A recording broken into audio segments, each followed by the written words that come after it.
مولانا عبدالمجید، مولانا گرگیز و علمای کردستان ماموستا حرف زدن، صحبتی کردن. مصاحبه بعضی از جایی که انجام داده و لحاظ این حرفا باید تحمل بشه. حاکمیت و وسیله های مختلف کسی رفتن دیدشون وسیع کنن. بشینه با علما بشینید. علما سمت فدری را دارن برای ملت، دعاگوی ملت هستن، خیرخواه ملتن. مگر ما حرفی اگر میزنیم بغیر انشالله از خیرخواهی هیچ چیزی توی حرف ما نیست. ما خیرخواه همه هستیم، خیرخواه یک کس نیستیم، خیرخواه همه. به نظر ما همه این انسان حق دارن، همه قابل رحمن، همه قابل ترحمن، همه ما قابل ترحمی، ما قابل ترحمی که بر ما رحم بشه، ما بر دیگران رحم بکنیم.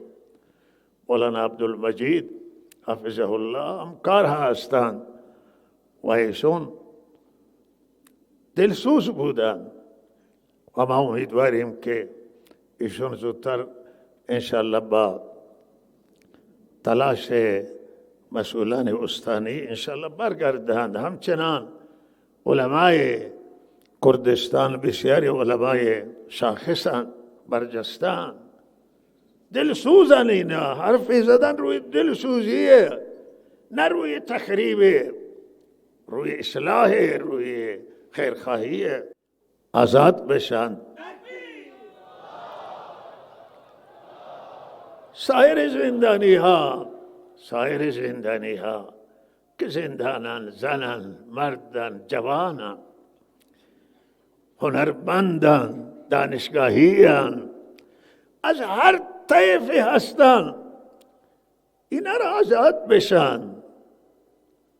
آزادی اینها خوبه، این آزاد بشه، با اینا بشینید، اینا را سوال پیچ نکنید، اینا نه ترسونده نشن، تهدید نشن، بشینید صحبت کنید.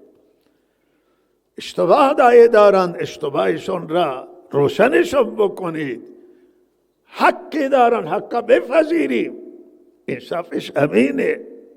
خصوصا زنان، خصوصا کودکان، این دو تا کشر خیلی قابل رحم و انسان گاهی ترحم میگیره برای